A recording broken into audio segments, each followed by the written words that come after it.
إن الحمد لله نحمده ونستعينه ونستغفره ونؤمن به ونتوكل عليه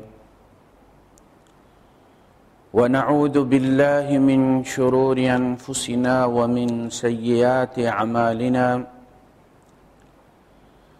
من يهده الله فلا مضل له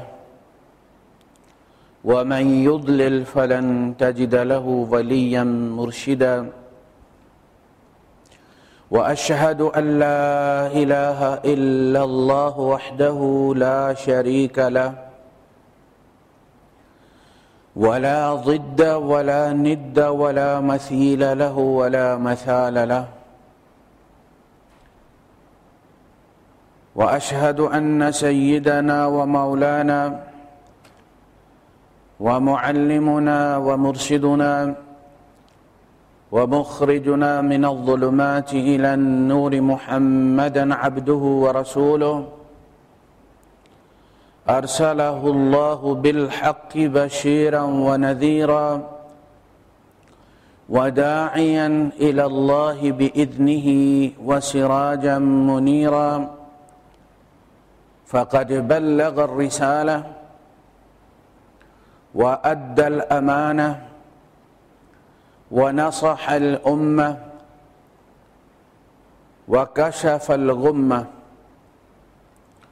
فترك أمته على المحجة البيضاء ليلها كنهارها لا يزيغ عنها إلا هالك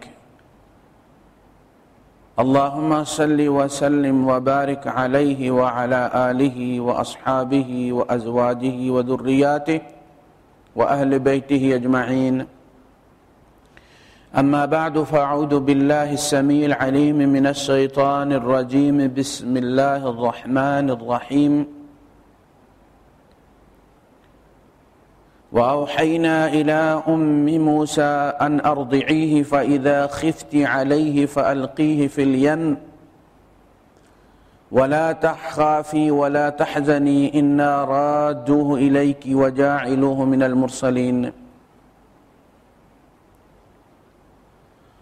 وقال تعالى ولقد مننا عليك مرة أخرى إذ أوحينا إلى أمك ما يوحى صدق الله العظيم رب اشرح لي صدري ويسر لي أمري واحلل عقدة من لساني يفقه قولي آمين يا رب العالمين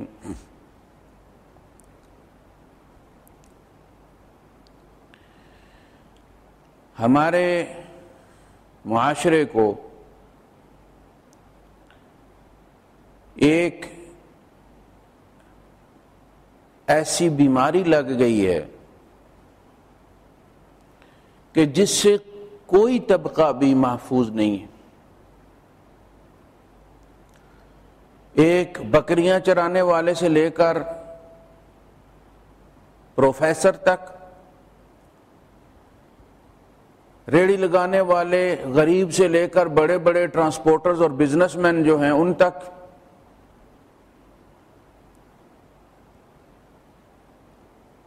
ڈاکٹرز، وکلاء، ہر طبقہ اس بیماری سے متاثر ہے. اور یہ میں ڈینگی کی بات نہیں کر رہا،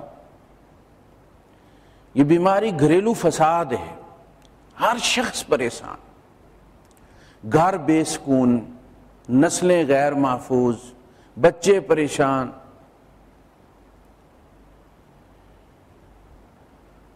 ہر روز دو چار گھروں سے فون آتے ہیں،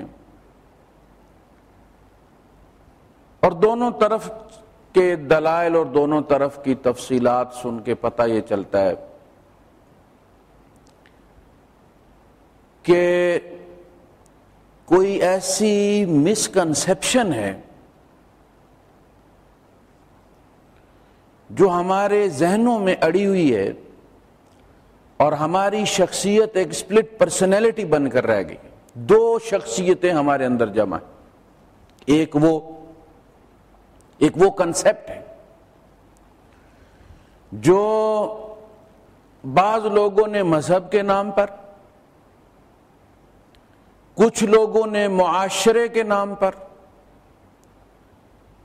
اور کچھ لوگوں نے مردانگی کے نام پر صدیوں سے ہمارے اندر اسٹیبلش کیا ہوا. لیکن جنہوں نے یہ اسٹیبلش کیا ہے ان سمیت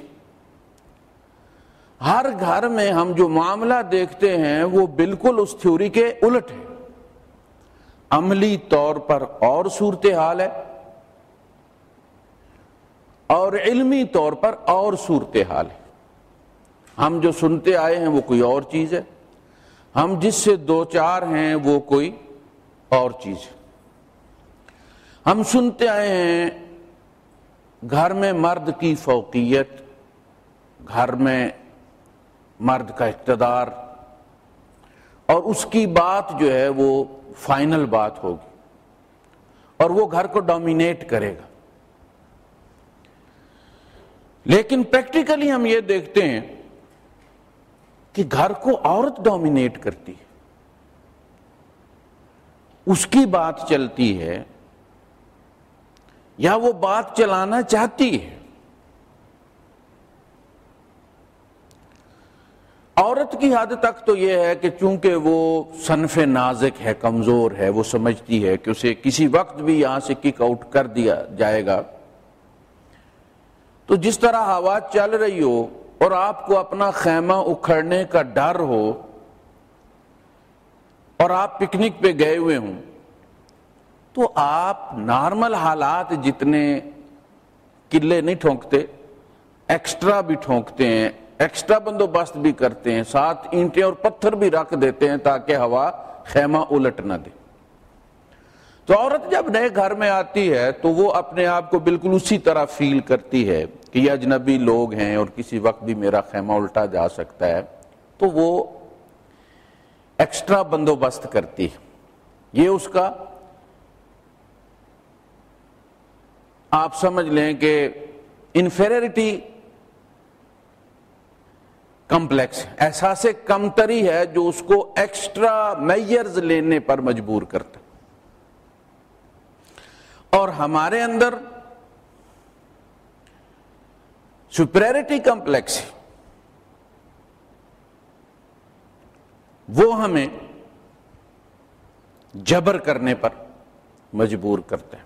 ہم نہ بھی کرنا چاہیں تو کمانڈ آتی ہے، والدہ کی طرف سے آتی ہے کہ مرد بنو، بہنوں کی طرف سے آتی ہے، والد چاہتے ہیں کہ ہم وہ جنگ لڑیں جس میں وہ ہار چکے ہیں اور ہم نے بھی ہارنا ہے. تو یہ ایک چپکلش ہے جسے کہتے ہیں جی انڈرسٹینڈنگ نہیں ہو رہی ہمارے درمیان. یعنی انڈرسٹینڈنگ یہ ہو کہ عورت ہار مان جائے، ہر چیز پر سے ہاتھ اٹھا لے، ایک ہاؤس میڈ کی طرح کام کرے، اس کے کوئی اس گھر میں رائٹس نہ ہو، رائٹ آف سے نہ ہو، کسی چیز کے بارے میں وہ فیصلہ نہ کرے، ہر فیصلہ ہم کریں، اور وہ صرف گھریلو ملازمہ کی طرح اس فیصلے کو مانے، اس کو اس کی مزاحمت نہ کرے، اس پہ کوئی رائے نہ دے. رائے گستاخی ہے. اس کو کہتے ہیں جی انڈرسٹینڈنگ نہیں ہو رہی ہماری. لیکن آج ہم انشاءاللہ العزیز سورہ القصص کی روشنی میں عورت کا جو کردار دیکھیں گے، اس میں ہماری وہ جو مسکنسیپشن ہے جس کے بارے میں بعض دفعہ یہ گلہ بھی کیا جاتا ہے کہ مرد حضرات دین کی جو انٹرپریٹیشن کرتے ہیں وہ مردانہ تعصب پر مبنی ہوتی ہے. یہ 100% درست بات نہیں ہے، لیکن 100% غلط بات بھی نہیں. کچھ عنصر ہے، بعض جگہیں ایسی ہیں جہاں ہمیں تھوڑا کھڑے ہو کے غور کرنا چاہیے، لیکن ہم وہاں سے فاسٹ فارورڈ نکل جاتے ہیں. تو آج انشاءاللہ العزیز سورہ القصص کی روشنی میں ہم عورت کے گھریلو اور طاقتور کردار پر بات کریں گے، اور آپ دیکھیں گے کہ عورت ایک طاقتور روپ میں، ایک نئے روپ میں ہمارے سامنے آتی ہے. اور یہ قرآن کی اتھارٹی سے، قرآن کی کنسنٹ سے، قرآن نے اس کو کنڈیم نہیں کیا، اس کی مذمت نہیں کی، بلکہ بٹوین دا لائنز اس کی تعریف کی ہے۔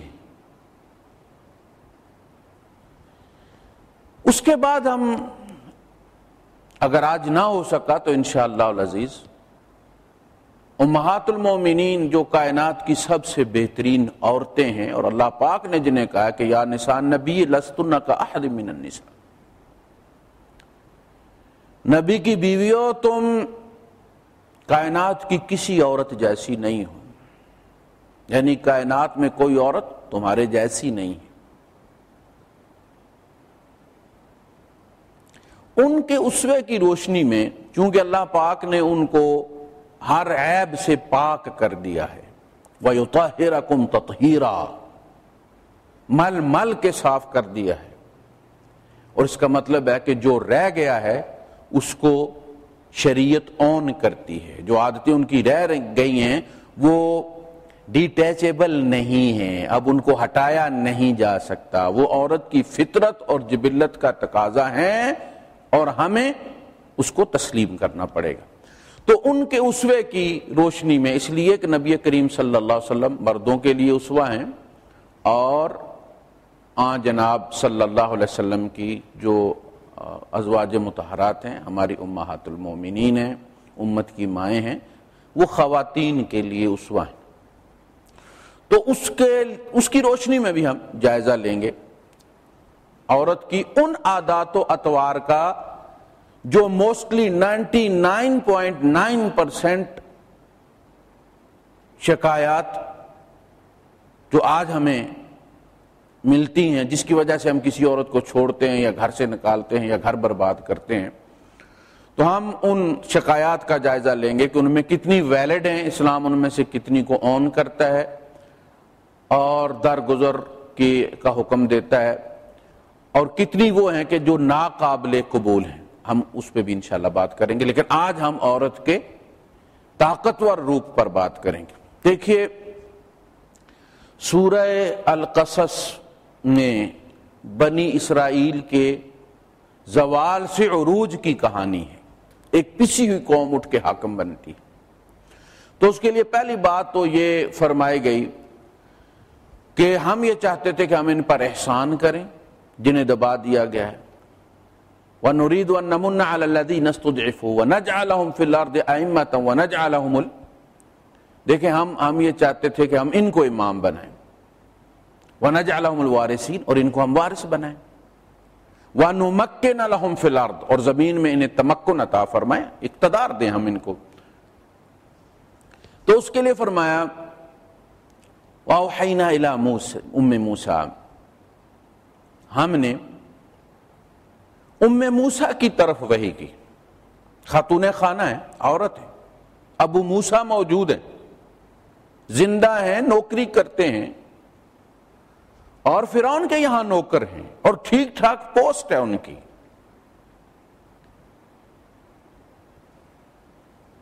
لیکن اس پورے قصے میں قرآن حکیم میں جہاں بھی آیا موسیٰ ہی مین کردار ہے اس پوری سٹوری کا۔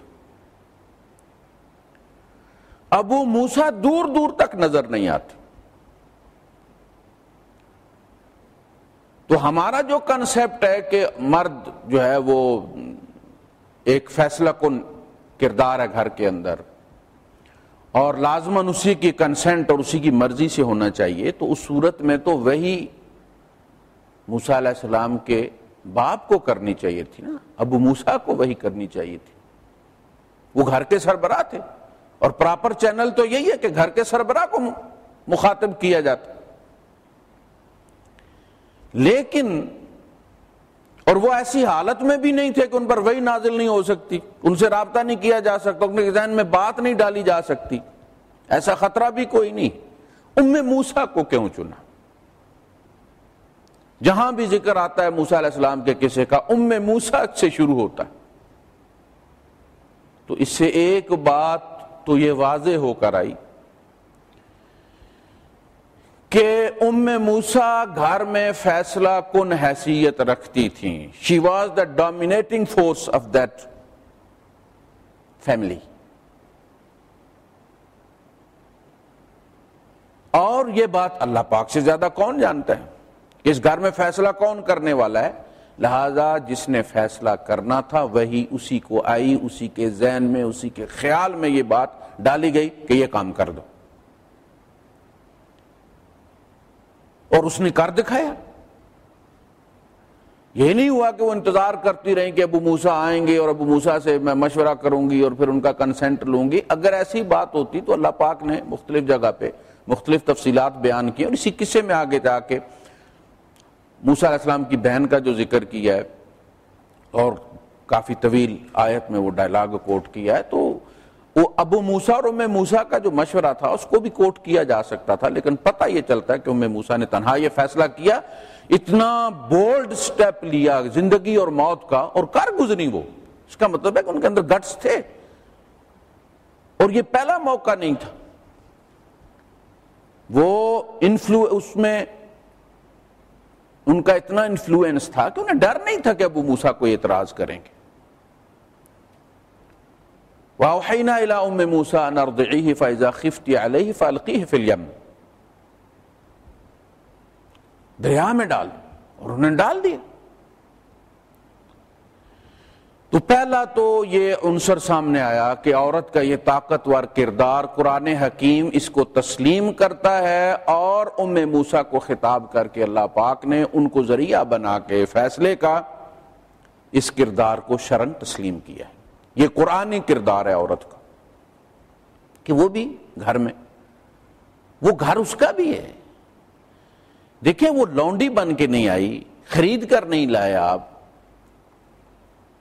وہ ملازمہ نہیں ہے اس گھر کی روٹی کپڑے کی، کنٹریکٹ سائن ہوا ہے. ہمارے یہاں آپ جب کورٹ میں جاتے ہیں تو وہ جو سیکشن ہے نکاح والا، عقد والا، عقد کس کو کہتے ہیں؟ کنٹریکٹ کو کہتے ہیں.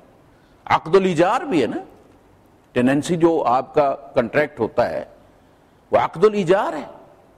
یہ عقد النکاح ہے، عقد الاجتماعی ہے. تو اس میں انگلش میں بھی لکھا ہوا ہے سوشل کنٹریکٹ سیکشن. یہ سوشل کنٹریکٹ ہے.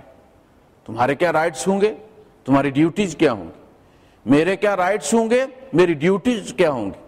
تو واضح واضح اس کا تعین کر دیا گیا ہے، اور اس میں بہت ساری شرائط دونوں کے کنسنٹ سے طے ہوتی ہیں. ہمارے یہاں تو پرابلم یہ ہے کہ جب نکاح نامہ آتا ہے تو اس میں 75% تو ہمارے مولوی حضرات نے اس پہ لکیر ماری ہوتی ہے لمبی، تو اس کو کاٹا ہوا ہوتا ہے کہ اس کی ضرورت نہیں ہے. حالانکہ انہیں پوچھنا چاہیے دونوں پارٹیوں سے کہ آپ اس پہ اس میں سے کچھ استعمال کرنا چاہتے ہیں، اگر نہیں کرنا چاہتے تو پھر انہیں اس کو ٹھیک کاٹ دیں. اس میں یہ بھی ہے کہ اس وقت جب معاہدہ ہوتا ہے، سوشل کنٹریکٹ ہو رہا ہے، عقد النکاح ہو رہا ہے، تو اس میں یہ بھی طے کیا جا سکتا ہے کہ عورت کو حق طلاق دیا گیا یا نہیں دیا گیا. ہماری فقہ کا باب ہے باقاعدہ، کوئی بھی فقہی کتاب کھول لیں گے تو اس میں یہ عورت کا حق نکاح، جس مذہب کی آپ کھولیں گے، عورت کا حق طلاق، وہ خود سے آپ اس کو حق دیتے ہیں کہ جب تم چاہو، جب تم محسوس کرو کہ یہ کنٹریکٹ نہیں چل سکتا، تم اس گھر میں نہیں چل سکتی، یہ گھر تمہارے رہنے کے قابل نہیں ہے، تم انکنوینئنس میں کسی قسم کی فیل کرتی ہو، ٹھیک نوٹس دو تم کہ بھائی ٹھیک کر لیں اپنے رویے آپ لوگ، ورنہ میں یہ کنٹریکٹ منسوخ کر دوں گی. یہ ہمارے یہاں یہ بڑی بری بات سمجھی جاتی ہے اور سمجھا جاتا ہے کہ انگریزوں کا قانون ہے کہ جی بیوی نے مرد کو طلاق دے دی ہے، لیکن ایسی بات نہیں. کنٹریکٹ میں یہ شرط رکھی جا سکتی. تو اس میں جو بات واضح طور پر وہ جو کنٹریکٹ ہے وہ متعین ہو جاتی ہیں چیزیں، اور اس کے مطابق جو ہے وہ بعد میں معاملات چلتے ہیں. اگر پہلے سے ہی یہ چیزیں واضح ہو جائیں اور ہم نکاح نامے کو غور سے پڑھ لیں تو پھر دونوں کی ڈیوٹیز اور رائٹس سمجھ میں لگ جاتی. لیکن کبھی کسی نے ان چیزوں پر غور کیا ہی نہیں. اب ام موسیٰ کا ایک یہ کردار. پھر جب دریا میں ڈال دیا گیا اور موسیٰ علیہ السلام فرعون کے گھر پہنچے تو وہاں بھی قالت امرأۃ فرعون، فرعون کی بیوی نے کہا، پتہ چلا کہ وہاں بھی گھر کو ڈومینیٹ کون کر رہا ہے؟ بادشاہ ہے وہ، بلکہ دعوے خدائی ہے، اسے خدا ہے وہ ان کا، قوم کا، اپنی کا، لیکن گھر میں حکومت عورت کی. جب وہاں پہنچے تو حامان نے مشورہ دیا اس کو، فرعون کو، کہ یہ جو بچہ ہے یہ بنی اسرائیل کا بچہ ہے. اس کے دیکھنا فیس فیچر نظر آ جاتے ہیں. یہ جو بنی اسرائیل تھے یہ گورے تھے، نبیوں کی اولاد تھی نا یہ، اور آل فرعون جو تھے وہ سانولے تھے. جس طرح سعیدی مصری آپ دیکھتے ہیں سانولے رنگ کے ہیں، فرعون کی قوم سانولی تھی، گندمی رنگ کی تھی، اور بنی اسرائیل گورے تھے. تو سامنے پتہ چل رہا تھا، عقل کہہ رہی تھی کہ یہ وہی بچہ نہ ہو جس کے بارے میں خواب دیکھا تھا، لیکن بیوی نے آرڈر دیا لا تقتلو، مت قتل کرو، تو نہیں قتل ہوئے. وہاں بھی عورت نے بچانے میں کردار ادا کیا ہے، یہاں بھی عورت نے بچانے کے لیے دریا میں پھینکا ہے، وہاں بھی عورت، اٹھانے والی بھی عورت ہے، اور آگے وہاں بچانے میں بھی جو سبب بنی ہے وہ عورت بنی ہے. لا تقتلو عسى ان ينفعنا او نتخذه ولدا. دیکھو ہم ٹھیک ہے اگر ان کا بھی بچہ ہے تو ہو سکتا ہے یہ ہمارے لیے فائدہ مند ہو، یہ برج کرے دونوں قوموں کے معاملات کو، اور نتخذہ ولدا، ہم جب اسے اپنا بیٹا بنا لیں گے، ہمارے یہاں اس کی تربیت ہوگی تو ظاہر ہے یہ ہماری سوچ سوچے گا، ہم اس میں اپنی معاشرت، اپنا لائف سٹائل ڈال دیں گے تو ٹھیک ہے. تو اس کی بات مانی گئی. تو پتہ چلا کہ وہاں بھی خاتون ڈومینیٹ کر رہی ہے اور شریعت اس کو کنڈیم نہیں کر رہی. یعنی یہ نہیں کہا کہ فرعون اس لیے برباد ہو گیا کہ اس نے بیوی کی بات مانی، بلکہ کہا گیا ہے کہ اس نے اس پر عمل کیا، جو گائیڈ لائن دی فرعون کی بیوی نے اس کو فالو کیا اپنی عقل کے خلاف. پھر ام موسیٰ نے جب دریا میں ڈال دیا بچہ اور پھر وہ پچھتانے لگی، وَأَصْبَحَ فُؤَادُ أُمِّ مُوسَىٰ فَارِغًا، دل ان کا اڑا جا رہا تھا، پھٹنے کو تھا. اور وہ وَإِنْ قَادَتْ لَتُبْدِي بِهِ لَوْلَا رَبَطْنَا عَلَىٰ قَلْبِهَا. وہ تو یہ بات دیکھیں، جب آپ کسی سے بات کرتے تو آپ کا دل ہلکا ہو جاتا ہے. وہ شیئر کرنا چاہتی تھی اس بات کو، وہ یہ بات عام کرنا چاہتی تھی، کچھ اور لوگوں کو بتانا چاہتی تھی کہ انہوں نے اپنا بچہ اپنے ہاتھوں دریا میں ایک موقد موت کے منہ میں پھینک دیا ہے. موت کے ڈر سے، ایک ظنی موت کے ڈر سے یقینی موت کے اندر پھینک دیا اپنا بچہ. کتنا بڑا سٹیپ لے لیا انہوں نے. لولا ربطنا علی قلبها، ہم نے ان کے دل پر ہاتھ رکھا، ہم نے ان کے دل کو پکڑے رکھا. انہوں نے وقالت لأختہ قصیہ، انہوں نے بھی کس کو چنا فالو کرنے کے لیے، نگرانی کے لیے؟ ان کی بہن کو چنا. بھائی موجود تھا، حضرت ہارون علیہ السلام بڑے بھائی تھے، ہوش مند تھے، روایات میں آتا 9 سال کے تھے. تو ان کو نہیں چنا، اس لیے کہ میں نے عرض کیا نا کہ عورت بہترین جاسوس ہوتی ہے، اور اللہ پاک نے اس بچی کا، میں بھی بتاؤں گا آپ کو، کہ اس کی ادا کی تعریف کی ہے کہ کس طرح اس نے نگرانی کی ہے. بچہ ہوتا تو شاید نہ کر سکتا، خاص کر کے جب وہ مجمع میں پہنچا ہے تو بچہ شاید اس طرح حکمت کے ساتھ بات نہ کر سکتا جس طرح اس بچی نے کی ہے. اور میں نے عرض کیا کہ عورت بہترین جاسوس ہوتی ہے، عورت کی چھٹی حس جو ہوتی ہے وہ انتہائی قوی ہوتی ہے. ہم لوگ جب رشتے ناطے کے لیے کہیں جاتے ہیں اور تفتیش کرنی مقصود ہوتی ہے تو مرد تو بیچارہ ڈرائنگ روم میں کرکٹ پر ہی بحث کر کے واپس آ جاتا ہے. اسے یہ بھی نہیں پتا کہ جہاں سے وہ رشتہ کر رہے ہیں وہ کتنے بہن بھائی ہیں, گھر کی سچویشن کیا ہے, سورس آف انکم کیا ہے. وہ تو کرکٹ پہ بحث مباحثہ کر کے آ گئے, جبکہ خاتون پوری تفصیل لے کے آ گئی ہے. جو تفصیل انہوں نے بتائی ہے وہ بھی, اور جو اس نے وہاں سے ان کی باتوں سے لی ہے, اخذ کی ہے, وہ بھی. اور گھر آ کے وہ بتائے گی کہ یہ اس طرح سے ہیں یہ لوگ, اور اس کی رائے رشتے میں فائنل ہوگی. رشتہ ہوگا بھی تو اسی کے سر سے بسے گا, اجڑے گا بھی تو اسی کے سر سے اجڑے گا, اور ہوگا بھی تو اسی کی رائے پر ہوگا. بہرحال اگر وہ کہتی ہے, میں نے کہا کہ بہترین جاسوس ہوتی ہے, ماہر نفسیات ہوتی ہے, ان پڑھ عورت بھی ہو, آپ اس سے اپنے تاثرات نہیں چھپا سکتے, چاہے آپ سائیکٹرسٹ ہوں, آپ خود ماہر نفسیات ہوں, لیکن آپ اپنی بیوی اگرچہ وہ ان پڑھ ہو اس سے اپنے احساسات نہیں چھپا سکتے. آپ گھر میں گھستے ہیں تو اسے پتہ چل جاتا ہے, آپ کسی سے لڑ کے آئے ہیں تو اسے پتہ چل جاتا ہے, چن چڑھا کے آئے ہیں, پوچھ لیتی ہے کیا ہوا, خیریت ہے. آپ کے ساتھ کوئی اچھا حادثہ پیش آ گیا, آپ گھر میں داخل ہوئے اور اپنی مسکراہٹ چھپا لی آپ نے, لیکن آپ کے چہرے پہ جو نور پھیلا ہوا ہے وہ اس کو محسوس کر لیتی, اور جب تک آپ بتائیں نہیں جان نہیں چھوڑتی کہ کیا ہوا. فَبَصُرَتْ بِهِ عَنْ جُنُبٍ, اللہ پاک فرماتے ہیں کہ اس لڑکی کو دیکھو, اس نے اس نظر رکھی ہے, بَصُرَتْ بِهِ, نظر بچے پر رکھی ہے, بچے کے اس صندوق پہ رکھی ہے,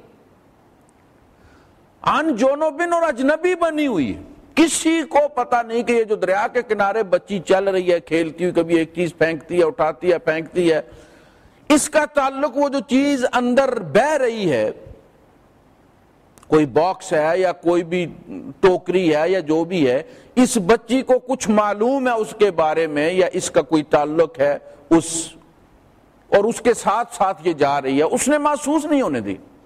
اٹھاتی ہے, پھر پھینکتی ہے, پھر آگے جاتی ہے, پھر اٹھاتی ہے, پھر اس کو پھینکتی ہے, وہ ساتھ چل بھی رہی ہے بہانے سے.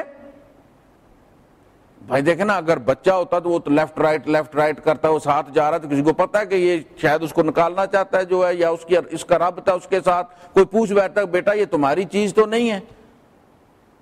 فَبَصُرَتْ بِهِ عَنْ جُنُبٍ, اجنبی بن کر اس نے اس پر نظر رکھی. ایک تو یہ ادا. پھر جب وہ اٹھا لیا گیا, بچہ نکال لیا گیا, تو وہ لڑکی جو ہے وہ بھاگ کے واپس نہیں آئی ماں کے پاس کہ امی کچھ لوگوں نے ہمارے بھائی کو اٹھا لیا ہے. وہ اس نے صورتحال پہ نظر رکھی ہے کہ اب بھائی کا بنے گا کیا. اگر وہ وہاں سے بھاگ جاتی تو کبھی اندر اس کو دوبارہ کوئی نہ جانے دیتا محل کے اندر. جب مجمع لگا بھائی کیا ہے, کھولو کیا ہے, اس کے اندر کیا ہے, تو یہ بھی اس مجمع میں چلی گئی. اور جب وہ اٹھا کے اندر گئے تو وہ بھی ان کے ساتھ روٹین میں محل کے اندر چلی گئی, مین گیٹ بند ہو گیا. اب اگر وہ واپس آ جاتی تو اس بچی کے لیے کون کھولتا اس کو, وہ تو روٹین میں انہی محل والوں کے ساتھ اندر سلپ ہو گئی. اور جب وہ وہاں پہنچی ہے اور ایک عورتوں میں اور بچی کو کسی نے محسوس نہیں کیا, اگر بچہ ہوتا تو ظاہر ہے جو بھی دودھ پلانے کی کوشش کرتی تھی وہ کہتی پہلے اس بچے کو باہر نکالو, 9 سال کے بچے کے سامنے کون ماں دودھ پلاتی ہے, وہ کہتے اس بچے کو باہر نکالو بھائی. اب بچی ہے تو کسی نے نوٹس ہی نہیں کیا کہ بھائی کوئی اجنبی بھی یہاں موجود ہے, اور دائیاں کوشش کر رہی ہیں بچے کو دودھ پلانے کی, اور بچے نے دندکڑ بالکل ایسے کر کے دانت بند کیے ہوئے, 3 مہینے کا بچہ ہے, دودھ نہیں پی رہا, منہ بند کیا اس. فقالت, اللہ پاک نے فرمایا وحرمنا علیہ المراضع من قبل, ہم نے اس پر دودھ پینا حرام کر دیا کہ دودھ نہیں پینا تم نے. اب روتا بھی ہے, دودھ پلاتے ہیں تو پیتا نہیں ہے, اور پیار اتنا ہے, والقیت علیک محبۃ منی, پیار اتنا ہے پیارا اتنا ہے کہ اس کا رونا دیکھا نہیں جا رہا.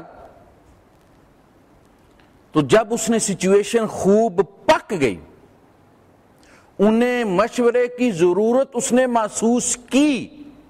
اب دیکھیں, میں کہہ رہا ہوں جاسوسی کا آپ اندازہ کریں کہ پہلے اگر وہ پہلے مرحلے پہ مشورہ دے دیتی تو ایک تو وہ مشکوک ہو جاتی, دوسرا اس کا مشورہ رد کر دیا جاتا, تیسرا یہ کہ پھر ان لوگوں کی انا آڑے آ جاتی کہ وہ اب اس بچی سے دوبارہ یہ پوچھیں کہ وہ جو تو نے مشورہ دیا تھا ہم نے پہلے نہ مان کر بے وقوفی کی ہے, اب لہذا ہم تمہیں بتاؤ. ان کی انا, بچی دیکھتی رہی سچویشن کہ نہیں, وہ سی اینڈ ویٹ. سچویشن جب خوب پک گئی, اس نے اندازہ لگا لیا کہ یہ لوگ اب بے بس ہو گئے ہیں, اب مجھے انٹرفیرنس کرنی چاہیے, اب میری انٹرفیرنس کو قبول کیا جائے گا. پک گیا مسالہ. اس نے کہا حل فقالت حل ادلکم علی اہل بیتی یکفلونہ لکم. اس نے کہا آنٹی, خالہ جی, خالہ جان, پھپھو, کوئی رشتہ بلا کے میں آپ کو بتاؤں ایسا گھر جو اس کی کفالت کر لے, وہ دودھ وغیرہ اس کو پلائیں گے, وَهُمْ لَهُ نَاصِحُونَ, اور اس بچے کا خوب خیال رکھیں گے, اس کے خیر خواہ ہوں گے. اب وہ تنگ تو آئے ہوئے تھے, ان کا چلو اس کو بھی استعمال کر کے دیکھ لیتے ہیں, یہ بھی کر کے دیکھ لیتے ہیں. تو اس نے کہا اچھا ٹھیک ہے, تم جاؤ بلا کے لاؤ اس گھر میں سے جو بھی ہے. اب وہ بچی اپنے گھر آئی ہے اور آ کے اس نے امی کو کہا کہ امی چلو بھائی کو نکال لیا گیا ہے اور بھائی دودھ نہیں پی رہا ہے, رو رہا ہے, اور میں نے ان سے بات کی ہے, وہ آپ چلیں چل کے دودھ پلائیں اس کو. کیا بات ہے, یعنی آپ موسیٰ علیہ السلام کی بہن کی حکمت کا آپ اندازہ کریں.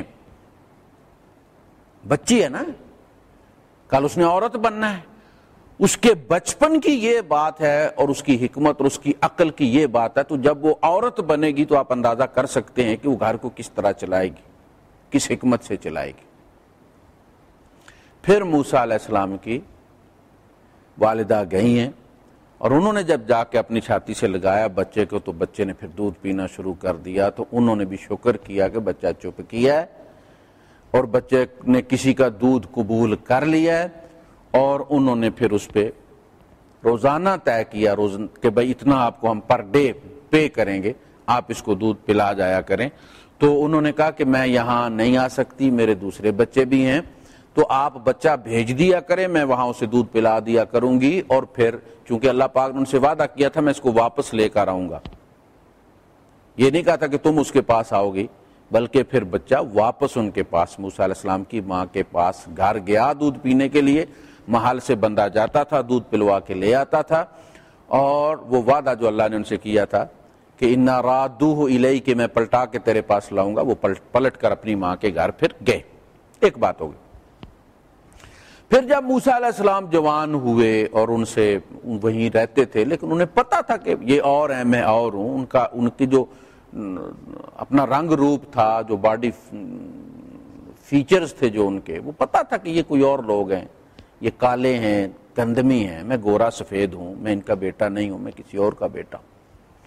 اور ان کی ہمدردیاں بنی اسرائیل کے ساتھ رہتی تھی, اور پھر آگے پیچھے سے لوگ بھی بتا دیا کرتے. خیر وہ ان میں رہتے تھے.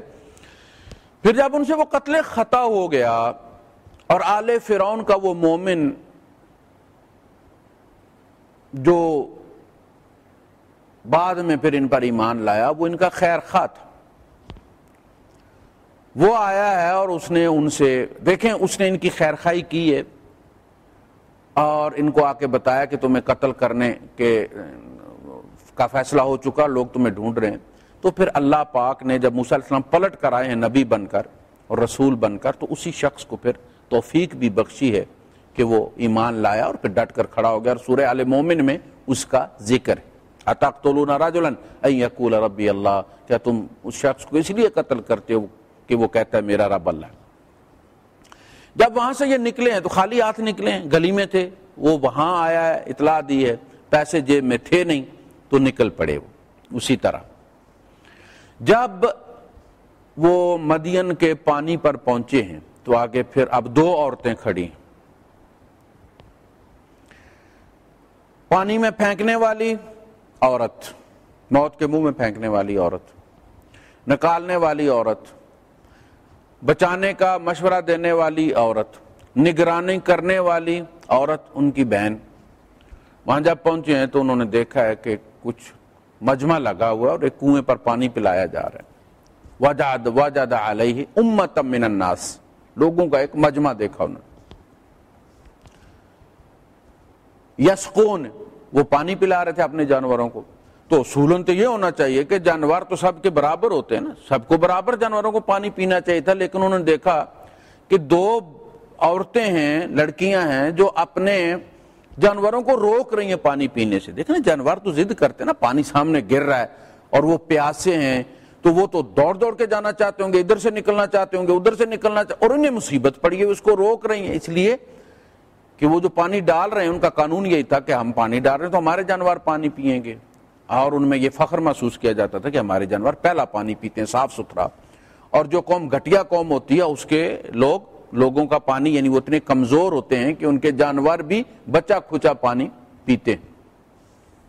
انہوں نے ان سے پوچھا ما خطبکما، بھائی آپ کا کیا پرابلم ہے، آپ کیوں نہیں چھوڑ رہے جانوروں کو پانی پینے کے لیے، جبکہ ان کے جانور پانی پی رہے ہیں تو آپ کے جانوروں سے پانی پلیت ہو جائے گا۔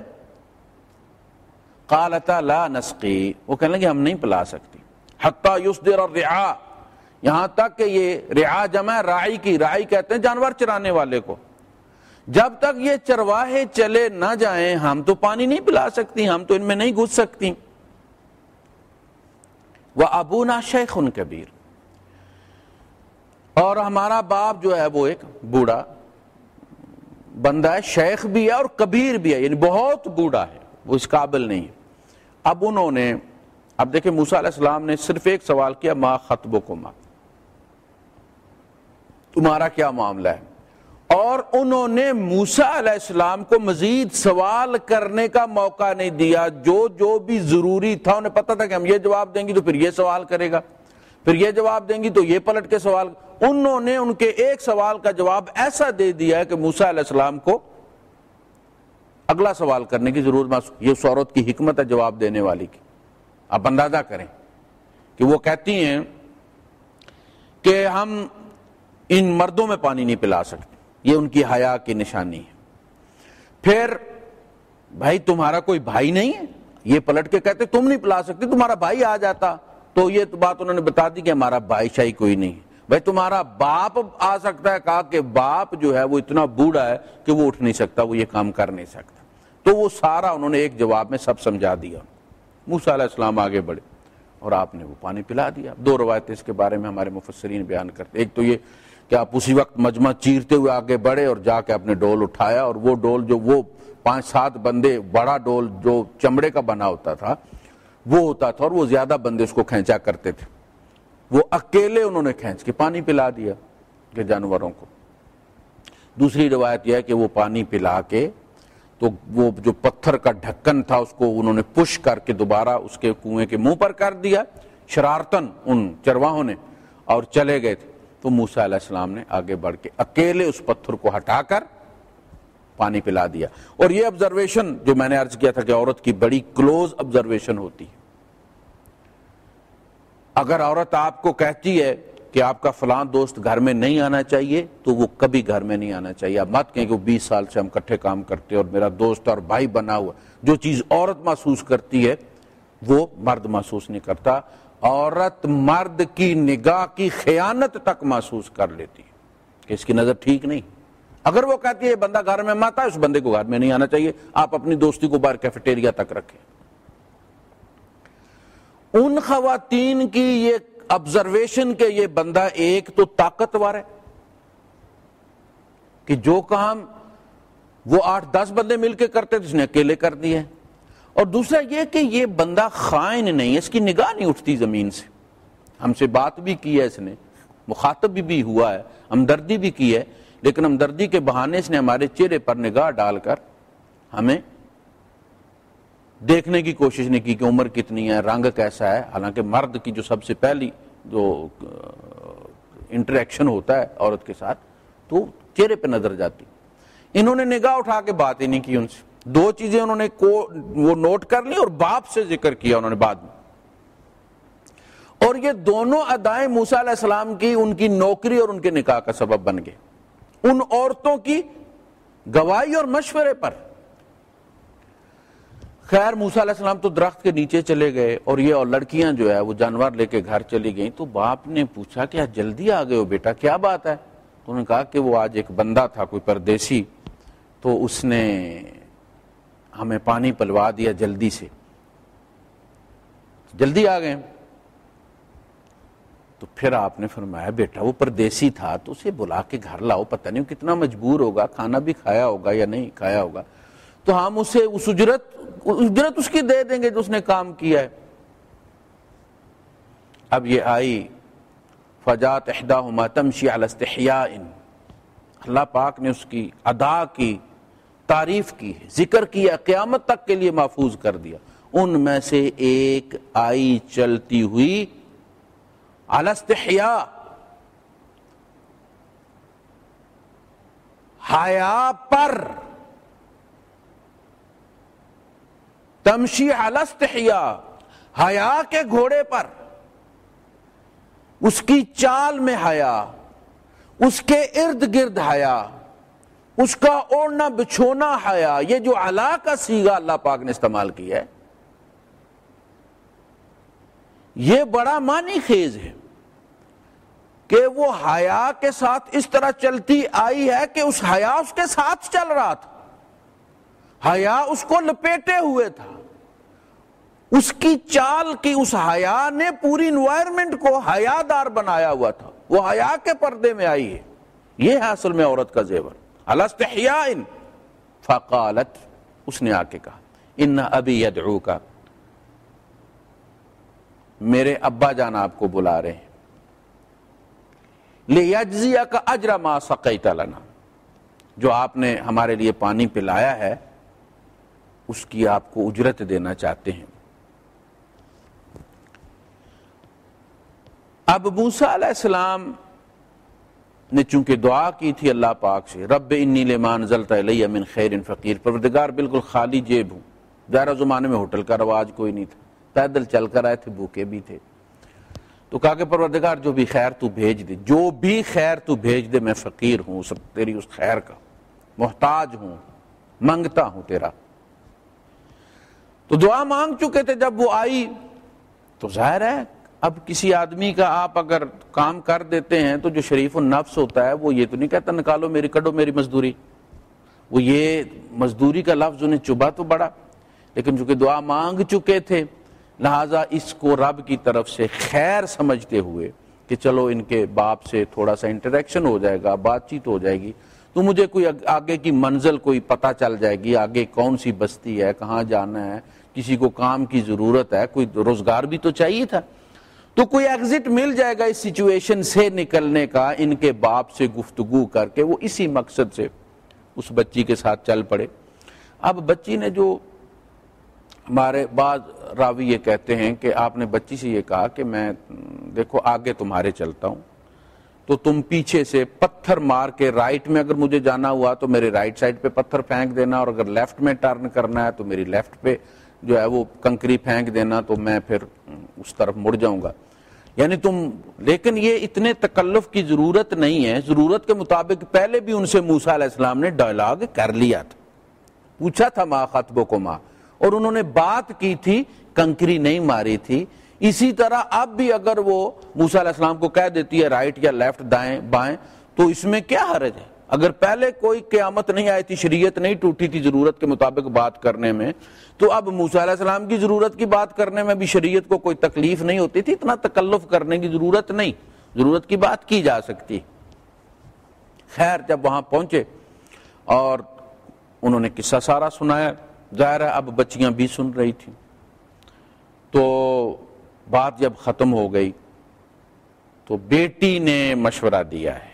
اب دیکھیے پھر یہاں پھر عورت ہے، ڈومینیٹ کر رہی ہے. وہ صرف کمائی نہیں کرتی، ڈنگر نہیں چراتی، اس کا عقل و شعور ہے، اور چونکہ کماتی ہے، بیٹا نہیں ہے لیکن وہ بیٹے کی جگہ ہے، بیٹے کی طرح اس نے گھر کو سپورٹ کیا ہے، بیٹے کی طرح اس گھر کے اس کا مشورہ مانا جاتا ہے۔ فقالت احداہما یا ابت استاجرہ، ان میں سے ایک نے کہا، ان میں سے ایک چلتی ہوئی آئی، تو وہ وہی بڑی والی تھی جس کا نام صفورہ تھا اور جس سے ان کا پھر رشتہ طے ہوا۔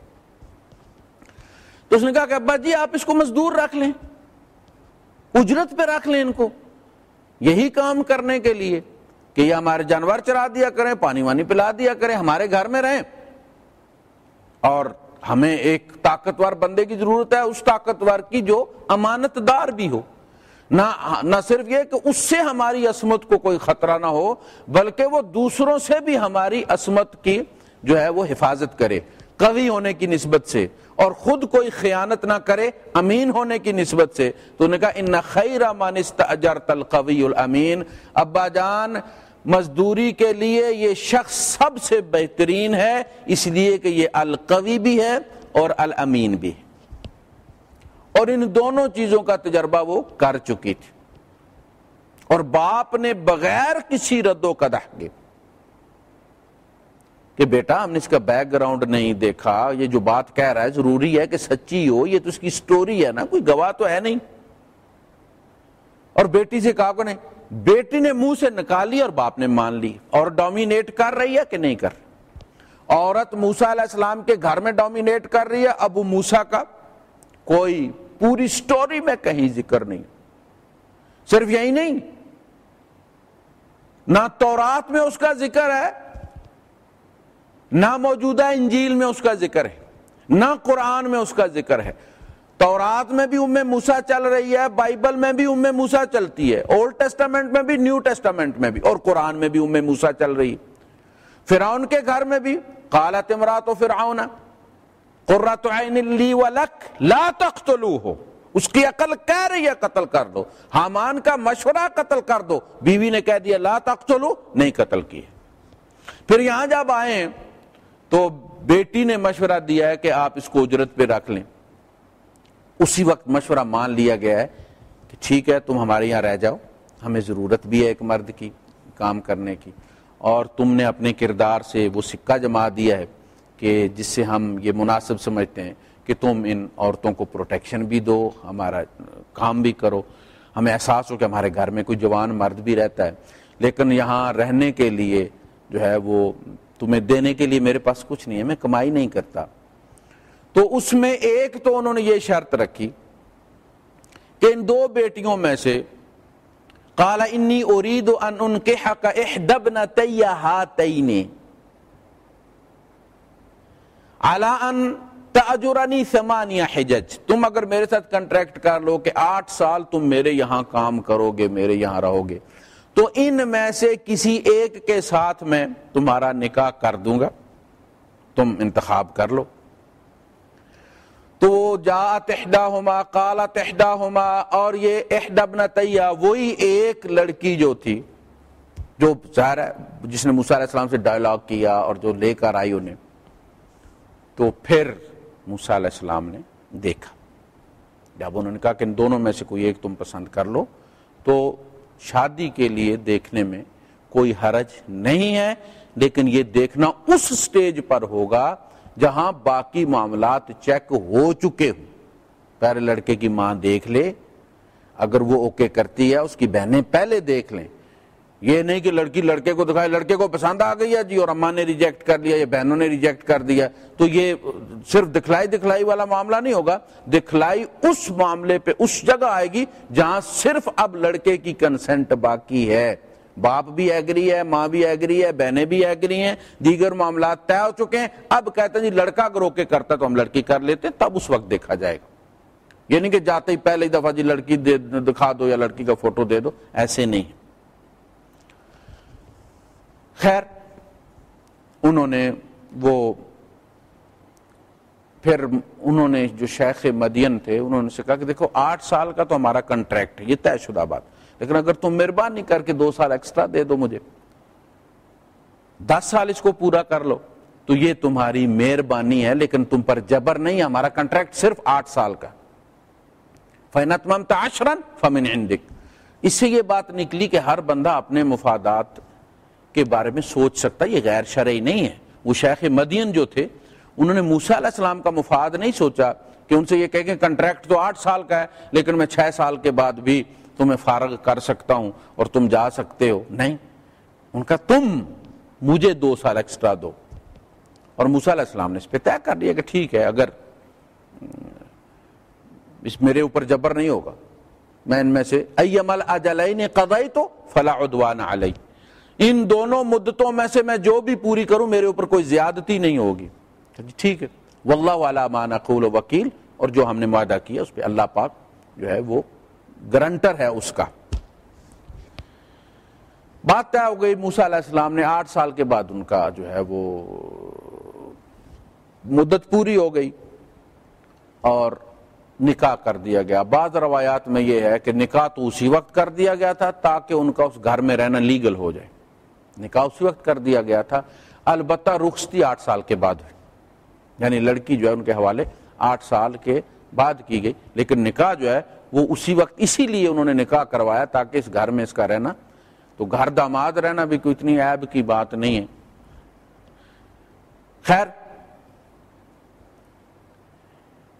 8 سال کے بعد رخصتی ہوئی اور پھر 2 سال کے بعد بچہ ہونے والا تھا، تو وہ واقعہ پیش آیا کہ جس میں پھر موسیٰ علیہ السلام ان کو لے کر نکلے ہیں اور پھر وہ معاملہ ہوا جو کہ طور پہ پھر رستہ بھول گئے اور درد ذیل بھی شروع ہو گیا اور بھی مصیبتیں، تو پھر وہ آگ لینے گئے، آگ نظر آئی اور اللہ پاک نے نبوت دے دی ان کو۔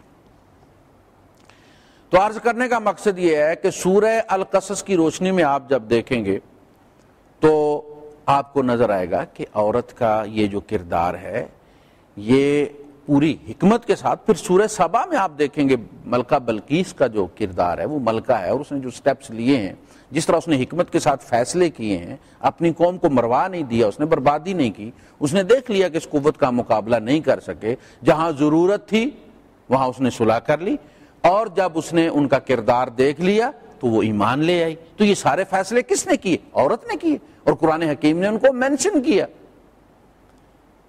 کہ جب اس تک ہدایت پہنچی تو ابو جہل فیصلہ نہیں کر سکا، حالانکہ مرد تھا، ابو لہب فیصلہ نہیں کر سکا، قوم کا سردار تھا، ملکہ بلقیس نے فیصلہ کر لیا کہ نہیں، مجھے مسلمان ہونا ہے، اس کی دعوت ٹھیک ہے، اور ان سے لڑائی مول نہیں لینی ہے، حکمت کے ساتھ کرنا ہے معاملہ۔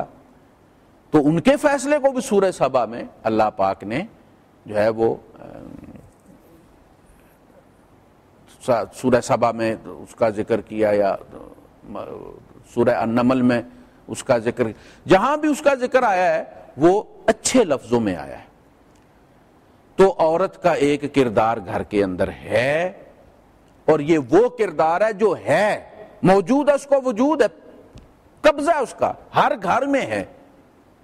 ذہنی طور پر ہم اس کے ساتھ لڑتے ہیں، یعنی ذہنی طور پر جو ہمارے اندر سافٹ ویئر ہے وہ اس کو قبول کرنے کے لیے تیار نہیں۔ وہ جو سی ڈی ڈالی گئی ہے سی ڈی روم میں، وہ اس کو پاڑ ہی نہیں رہا، وہ اس کو ریکگنائز ہی نہیں کر رہا، حالانکہ وہ موجود ہے۔ یہ ہے ہماری شخصیت کا وہ ڈائلیما ہے کہ ہمارے اندر مدتوں سے تم مرد ہو، تو مرد تو ہمارے والد صاحب بھی تھے، لیکن یہ کہ ہم نے گھر میں والدہ کا ہی حکم چلتے دیکھا، اور اب وہ دونوں زور دے رہے ہیں کہ تم مرد ہو، یعنی جو وہ نہیں کر سکے والد صاحب وہ ہم سے کروانا چاہتے ہیں۔ تو یہ اس شریعت اس کی بالکل کوئی مخالفت نہیں کرتی، مرد کی مردانگی سے اس سے بالکل اس کا کوئی تکلیف اس سے نہیں ہے، جو بھی اچھے طریقے سے گھر کو ڈرائیو کر سکتا ہے، گھر کو مینیج کر سکتا ہے وہ چلائے۔ ہمارے ہاں یہ کہا جاتا ہے، انٹرپریٹیشن کی جاتی ہے کہ الرجال قوامون، مرد سربراہ گھروں کے۔ قوام جو ہے اس کا مفہوم اور ہے، وہ ڈنڈا بردار نہیں ہے۔ قوام کا مطلب ہے کہ کسی کو قائم ہونے میں مدد دینے والا، کسی کو کھڑا ہونے میں مدد دینے والا۔